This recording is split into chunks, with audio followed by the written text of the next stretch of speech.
All right, for part 3, October 5th, 2012. This will be, I guess it'll be a short one. Nobody's listening anyway. The views, ever since Ambassador Stevens died, that was the most views I've ever gotten in all of 3 years, which only proves my point that watching all of this death and destruction is what people are attracted to. More than 3,000 something views on both those part 1, part 2 that I did involving that, and only like 81 views involving Ambassador Stevens' eulogy. It's a cross section of what the human race is like. It's not about politics. It's about what human beings are like. And if you're born into a certain set of circumstances, or you create a certain set of circumstances, or you're allowed to create a certain set of circumstances that can protect you, then you'll live a somewhat okay life. But starving people like me,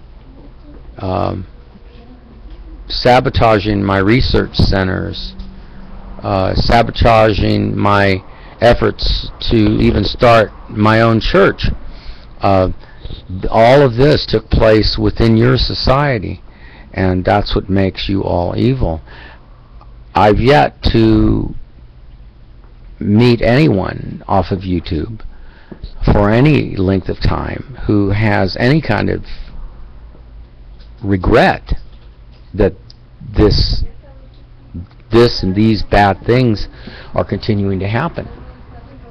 As a matter of fact, that's all that is going to happen. So, you can formulate your opinions all you want to about,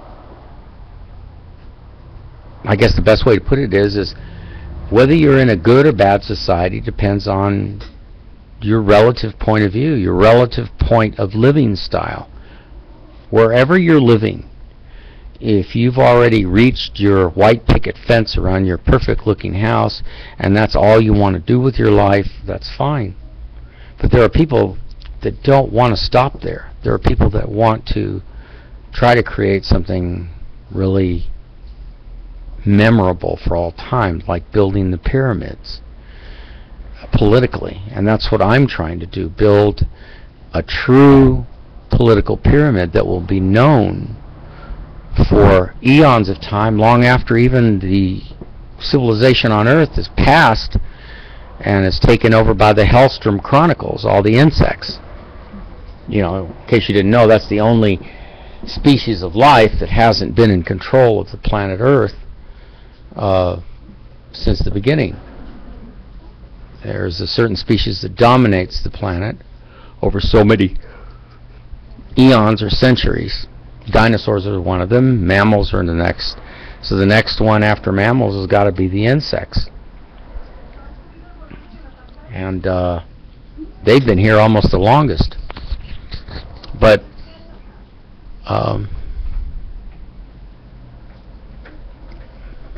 beyond that, there's a point in time where, you ask yourself, well, why was I even born? If every attempt I've made has been sabotaged and I've been hassled and stumbled, forcibly stumbled along the way over and over again, sabotaged over and over again, then what was the reason for me being alive at all? I didn't get any pleasure out of it, that's for sure. I'm still not getting any pleasure out of it. My pleasurable things are working on things and being left alone when I'm working on things. And I wasn't left alone. New devices are coming in the future that will control your population even further.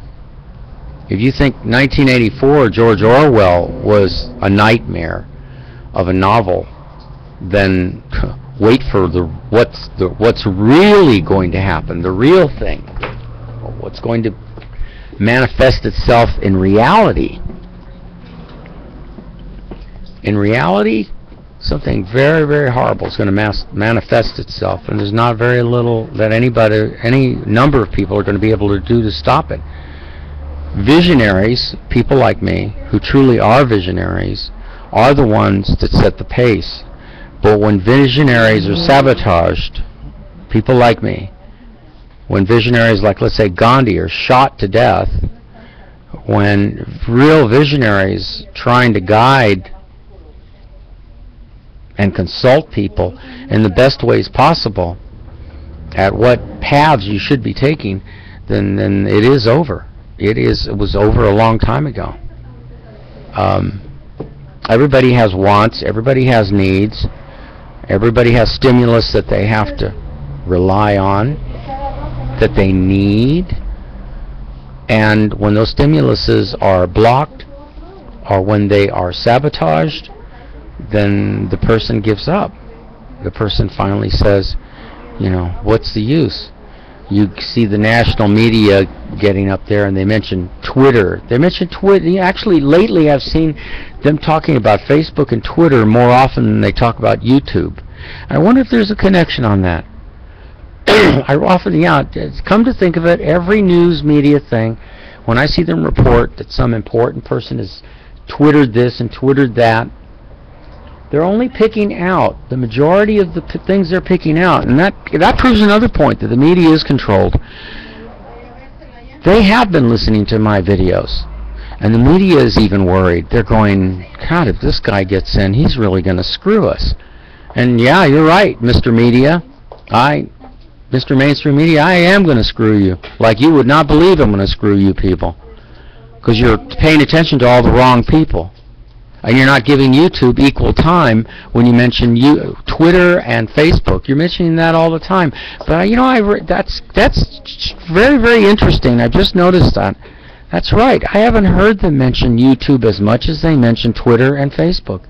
So that must mean that they have a block. The media, from the Bilderberg Group, Trilateral Commission, they probably have put all of my tapes together. Probably got experts listening to all my tapes, distilling information out of it so that they can use it later after I die, because I'm worthless as a person to be in charge, but the things I'm coming up with are not worthless because they come from the mind, and they know that all minds are capable of producing all kinds of great philosophical suggestions, consultations, even advice that is possibly a building block for making the society bigger. I don't know if I'd call it better, because the wrong people are taking those building blocks and using them. And they're using them for their own purposes rather than everyone's purpose. I mean, I would not be doing that to anybody, but I often wonder if they're doing that to me, and I'd have no way of proving it. I have past proof, the book called In Search of the Manchurian Candidate by David Marks, where the CIA was trying to actually attain mind control programs where they could control people at a distance or have an effect on people at a distance. And there's remote viewing. All of that I've just mentioned is not hocus pocus. It's tied into quantum physics, literally. And since most of you are not educated, let's see, since most of you are, according to this book in 2003, you're 10th in the United States, sits 10th in listing with 8th grade science scores, and 21st on the list in 8th grade math scores. So if you're that far down the list, and that's the majority of the people, then you're asking 8th grade or 5th grade mentality people to vote for Obama and Romney, which, if you want to improve education, you're not going to do it with these kind of people. And in the last, since the Libyan attack on Chris Stevens, the ambassador, and the fact that I predicted the attack 4 years before it happened, that an ambassador would die, or that you would do damage to an ambassador. That's how my speech reads on VoteSmart. Anyway, so I wrote the speech. It doesn't mean it's a cryptic prediction, I call it, but it doesn't mean that people will believe me. Just like they don't believe that I cryptically predicted 9/11 7 years before it happened, and I used with the help of my computers. I would think the government would be competing right now to get their hands on all my hard drives, just to find out why it's working that way, and only I know why. But again, I'm being blocked, I'm being censored, I'm being totally ignored, and in the past, the way they've paid attention to poor candidates is like 1 month before the election or a few days before the election. It's like the media is sitting there trying to tease you and hurt you with the fact that you didn't get the attention. What? Because you didn't have the money? Money shouldn't be a prerequisite. I've spoken about this in all my other videos about what the prerequisite should be. Prerequisites, plural, should be for qualified people to run for any office, at least here in the United States. And I'm sure every politician in media knows what would happen if I was in charge immediately, that would change. The picture of just anybody listing their name running for president is not enough. And having the kind of money you have, or notoriety, because you've built a history of notoriety in the mainstream media, and you get invited on David Letterman and Jay Leno, that's mixing politics and going beyond broadcasting. And yet you totally ignore candidates like me, who will never get to first base, much less much less up to the plate to even bat. I'm still in the dugout, never to be heard from, ever. Why is that? Can you tell me, why is that? The media would have a heyday, actually, when you think of it. They'd be, wow, look at all the stuff he said on YouTube. Oh, we can take this out and put that, broadcast that. We can take this out and broadcast that. We can make him look all kinds of different ways. We can make him look good, bad, indifferent, cold-blooded, and all the statements that he made. And of course, people would get a fragmented picture of what I'm really like. See, that's what the media works on. They work on making people look in fragmented ways to fragmented sections of the United States. They don't really show you a cross-section of what a person is really like. And that's what's sad, because it is a detriment to better government, a better civilization, not just in the United States, but worldwide. I can improve your education standards by 1,000% within the first 6 months. And I'd give you socialized medicine on the first day you appoint me Emperor of the United States, because an emperor can do that. I just seal that. Remember the presidential seal I have? I'd use that presidential seal. As soon as I seal that gold seal on that document, you have socialized medicine. And the doctors that don't like it, that are in the states, they can move to a state that independently, all 50 states can independently vote on whether they want to accept the socialized medicine or not. And the doctors that want it can move to the states that want socialized medicine, and the doctors that don't can stay in the states that charge the way it is now. But you know what will happen? Everybody will move out of those states that are in the states that have to pay to get medical care. They'll all move to the states with socialized medicine, and that'll really create a quandary, a quagmire of population concentration in certain states, and other states would be like barren because how many people get sick every day? A lot of people get sick. I don't have the statistics in front of me, but I'm sure it's a lot more than what people know generally. So whatever solutions a candidate for president, mayor, governor have, they need to show a graph, they need to show a CSI page, a map, and they need to show people how it's going to work, and they need to show where it begins, how the wheel was set in motion, and where it will end, or if it will ever end, and whether it has good, medium, or negative prospects. You're not doing that. I don't know why you accept the media's word. It just, unless that's the reason. Then the social book problem right here. That's the reason. Social problems. On the very first page. It's not even on the page. It's in the first cover. Where the United States is in greatness. And the first one on the list is military technology. They're first. Wow. That's really great. What does military usually stand for? It stands for death and destruction, death from above, the skull and crossbones, and Bilderberg Group, and war is a controlled economy. So, that's the tape for today. That's part 3. Still waiting for Obama and Romney to answer my challenges. That 16th challenge to debate me. I don't know why they haven't met me. Actually, you know what? I'd like to debate them, not both at the same time on stage, but not yet. Obama separately on stage with me, and Romney on stage with me, because I'm running for emperor, not for president. I want the people to overthrow the country, threaten to overthrow, unless I'm put in charge above them, period.